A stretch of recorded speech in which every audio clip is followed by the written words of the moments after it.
William Carey గురించి ఎప్పుడైనా విన్నారా మీరు? William Carey, who is William Carey? మీరు ఈరోజు బైబిల్ చదువుతున్నారంటే because of William Carey in your own language. మీ మాతృభాషలో బైబిల్ చదువుతున్నారంటే విలియం కేరీ వల్ల. విలియం కేరీ 40 భాషలు ఎలా నేర్చుకున్నాడు భారతదేశంలో? 40 భాషల్లోకి అనేకమైనటువంటి బైబిల్ భాగాలను ఎలా ట్రాన్స్లేట్ చేయగలిగాడు? మీకు టైం లేదు కదా యాక్చువల్గా. మీకు ఒకవేళ పాస్టర్ గారు ఒక పావు గంట ఎక్కువ ప్రసంగం చేస్తే మీరు వాచ్ చూసుకుంటారు. మళ్ళీ చర్చ అయిపోయిన తర్వాత మీరు వెళ్ళరు, బయట మాట్లాడుతూ ఉంటారు చాలాసేపు. మీరు చాలా గొప్పవాళ్ళు. కానీ పాస్టర్ గారు పావు గంట ఎక్కువ ప్రసంగం చేశారనుకోండి, మీరు వెంటనే టైం చూసుకుంటారు. విలియం కేరీ అలా చూసుకోవాలా? William Carey early in the morning లేవగానే ఆయన గ్రీక్లో, హీబ్రూలో బైబిల్ చదువుతాడు, టీ తాగుతాడు. టీ తాగుతూ బైబిల్లో ఒక పోర్షన్ ట్రాన్స్లేషన్ చేస్తాడు.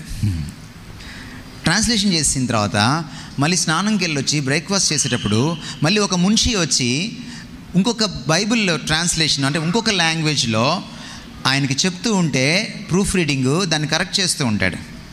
కాలేజ్కి వెళ్తాడు, అక్కడ సాంస్క్రిట్ టీచ్ చేస్తాడు. Being a foreigner, Britisher, Sanskrit teach చేసిన తర్వాత మళ్ళీ మధ్యాహ్నం టైంలో కూర్చొని మళ్ళీ ప్రూఫ్ రీడింగ్ చేస్తాడు. కొన్ని అనువాదాలని ప్రెస్కి వెళ్ళి వచ్చిన దాన్ని మళ్ళీ కరెక్ట్ చేసి దాన్ని ప్రూఫ్ రీడింగ్ అంటాం.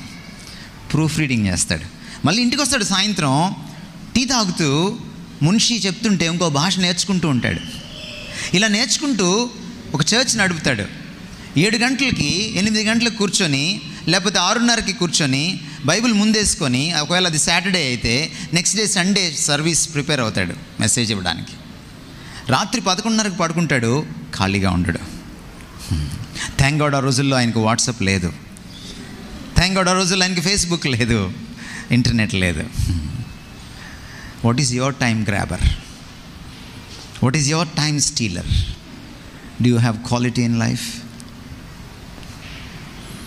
How long have you been a Christian?